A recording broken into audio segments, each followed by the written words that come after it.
जय श्री कृष्ण। रावण त्रेता युग में आया था और अभी कलयुग चल रहा। श्री राम ने तो वध कर दिया था रावण का, तो अब ये कैसी मजबूरी है इस दुनिया की कि उसे हमें हर साल जलाना पड़ता है। हर साल जब दशहरा आता है तो हमें रावण को जलाना पड़ता है। जो ऑलरेडी मर चुका है तो उसे बार बार जलाने की आवश्यकता क्यों है हमें? इसके पीछे बहुत बड़ा कारण है, एक बहुत बड़ा रहस्य है जो इस वीडियो के थ्रू मैं आपको बताना चाहता हूं कि हमें रावण को बार बार क्यों जलाना पड़ता है, क्योंकि रावण बार बार मरता क्यों नहीं है। हर इंसान जो इस धरा पे आया है वो जब मरता है तो वो मर जाता है, लेकिन ये कैसा रावण है जो त्रेता युग से हम उसको जलाते आए हैं लेकिन वो मरने का नाम ही नहीं लेता है। रावण जिसने पिता शिव की आराधना की थी, पिता शिव की आराधना की थी, जो सर्वशक्तिशाली था, जो विद्वान था, जिसने सारे 9 ग्रहों को अपने वश में करके रखा था, और फिर उस विद्वान से अपने जीवन की सबसे बड़ी गलती होती है। गलती शब्द शायद कम पड़ेगा, सबसे बड़ा गुनाह होता है। और वो गुनाह क्या है? उसके अंदर एक सोच उत्पन्न होती है, उसके अंदर एक सोच उत्पन्न होती है। और वो सोच क्या थी? मां सीता का हरण करना। वो सोच ही तो थी रावण की, जिस सोच के कारण उसने मां सीता का हरण किया। लेकिन उस सोच को उसने अंजाम में कैसे दिया? वो चाहे तो रावण बनकर सीधा हरण कर सकता था, लेकिन उसने छल का उपयोग किया, उसने छल का उपयोग किया, उसने ऋषि का वेश धारण किया, उसने अपने ज्ञान का दुरुपयोग किया, उसने अपनी सोच का दुरुपयोग किया। और मां सीता जो भोली थी उसे ऋषि समझकर जब भिक्षा देने आई तो उसने अपना असली रूप दिखा दिया। अब जब कोई भी व्यक्ति जो विद्वान है, ज्ञानी है, जिसको सब कुछ पता है, अच्छा क्या है, बुरा क्या है, और जब भी वो कोई जानबूझकर गलती करता है, अपने विवेक को खो देता है, अपने ज्ञान का दुरुपयोग करता है, तो उसके अंदर वो जो रावण है वो जिंदा हो जाता है, वो जीवित हो जाता है फिर। और आज इस कलयुग की विडंबना ये है कि हर इंसान के अंदर कहीं ना कहीं का रावण छुपा हुआ है। वो इसलिए छुपा हुआ है कि यहां पर जो विवेक है उसका दुरुपयोग होता है, ज्ञान का दुरुपयोग होता है। ऐसा नहीं है कि हमें पता नहीं है कि सही क्या है, गलत क्या है, फिर भी हम जानकर भी उसका दुरुपयोग करते हैं।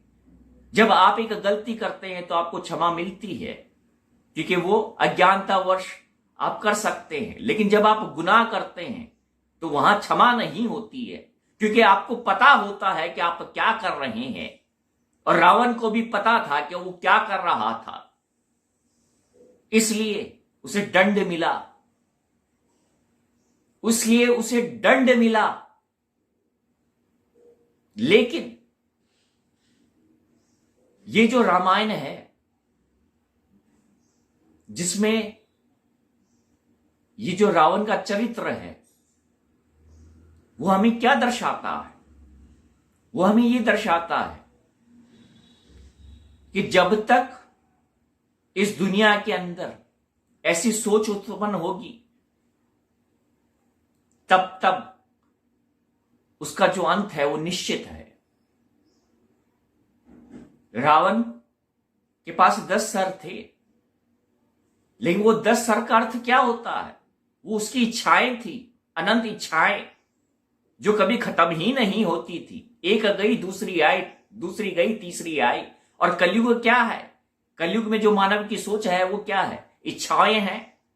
एक खत्म नहीं होती, दूसरी आती है, दूसरी खत्म नहीं होती, तीसरी आती है। और उन इच्छाओं को पूर्ण करने के लिए वो सही गलत का मापदंड नहीं रखता है। वो जानता है वो गलत है, फिर भी वो अपनी इच्छा को पूर्ण करना चाहता है। ये इच्छाएं हमारी वासनाएं होती हैं।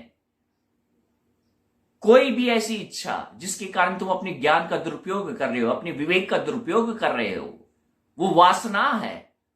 वो तुम्हें खुद तो खत्म करेगी ही करेगी, लेकिन जिसके लिए तुम ये सोच उत्पन्न कर रहे हो वो उसका भी विनाश करती है। लेकिन हर युग में कोई ना कोई तो राम है, क्योंकि जब तक सामने रावण है तब तक श्री राम को आना पड़ता है, जब तक सामने कंस है तब तक श्री कृष्ण को आना पड़ता है, जब तक सामने दुर्योधन है अर्जुन को आना पड़ता है। ये कलयुग का जो रावण है इसे हमें बाहर से नहीं जलाना है, इसे हमें अपनी अंतरात्मा से जलाना है, अपनी सोच से जलाना है, अपने विवेक से जलाना है। और जिस दिन हर मनुष्य इस धरा का अपने अंदर बैठे रावण को जला देता है तो उसे फिर हमें बाहर जलाने की आवश्यकता नहीं पड़ेगी। तुम्हारी सोच ही रावण है, और जिस दिन तुम्हारी सोच में श्री राम बस जाएंगे, ज्ञान बस जाएगा, विवेक बस जाएगा, तो फिर इस धरा रावण मुक्त हो जाएगी। ये धरा फिर हमें बड़ी खुशी होती है जब हम देखते हैं कि देखो रावण जल रहा है, लेकिन वो खुशी किस बात की होती है? हमें पता है कि अगर मैं कोई गलत काम कर रहा हूं तो मेरा भी अंत ऐसा ही है जो इसका अंत हो रहा है। मैं जानता हूं अगर मैं गुनाह कर रहा हूं तो मेरा अंत भी निश्चित है जैसे उसका हो रहा है। ये सब कुछ जानते हुए भी हम वो सब कुछ करते हैं जो हमें नहीं करना चाहिए। जब एक इंसान एक झूठ बोलता है तो उस एक झूठ को छुपाने के लिए वो 100 झूठ कहता है, वो 100 कर्म करता है वैसा। लेकिन एक इंसान जो सत्य कहता है फिर उसको कुछ कहने की जरूरत ही नहीं है, वो अपने आप में सत्य है। झूठ के जो आडंबर होते हैं, झूठ के जो महल होते हैं वो ढह जाते हैं। लंका ढही या नहीं ढही? सोने की लंका थी फिर भी वो ढह गई क्योंकि वो झूठ पर थी, वह सत्य पर टिकी हुई थी। क्योंकि जब सच की आंधी चलती है, जब सच की आंधी चलती है, धर्म की आंधी चलती है, तो जो सत्य की झोपड़ी होती है, कुटिया होती है, उसका कुछ नहीं बिगड़ता है। लेकिन जो झूठ के बड़े बड़े महल होते हैं वो ढह जाते हैं।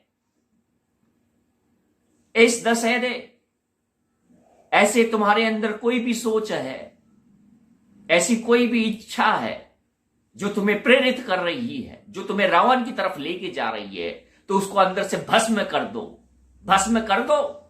क्योंकि जिस दिन तुमने उस इच्छा को भस्म किया तुम्हारे अंदर श्री राम अपने आप से उत्पन्न हो जाएंगे, श्री कृष्ण की उत्पत्ति हो जाएगी, उस धर्म की उत्पत्ति हो जाएगी, उस ज्ञान की उत्पत्ति हो जाएगी, उस विवेक की उत्पत्ति हो जाएगी, जिससे तुम खुद का तो भला करोगे ही लेकिन इस संसार का भी भला करोगे। आज अगर इस दुनिया को एक ऑप्शन देता हूं मैं कि हमें श्री राम चाहिए या रावण चाहिए, हम सब जानते हैं, हम अंतरात्मा से चाहते हैं कि हमें श्री राम चाहिए।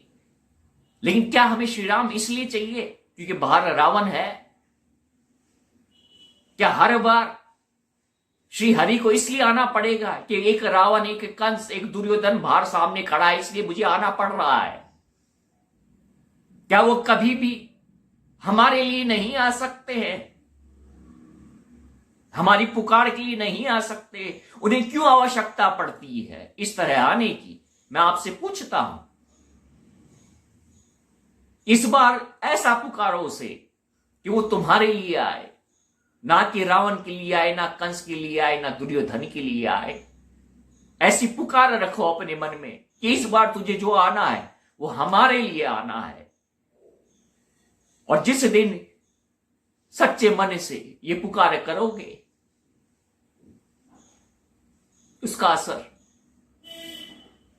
तुम्हें महसूस हो जाएगा। इस दुनिया को तब तक रावण को जलाना पड़ेगा जब तक ये दुनिया एक कलयुगी सोच में जिएगी। और जिस दिन इस दुनिया की सोच सतयुगी हो गई उस दिन ये दुनिया रावण मुक्त हो जाएगी। और उस दिन सबके हृदय में सिर्फ एक ही का वास होगा और वो साक्षात श्री राम का होगा।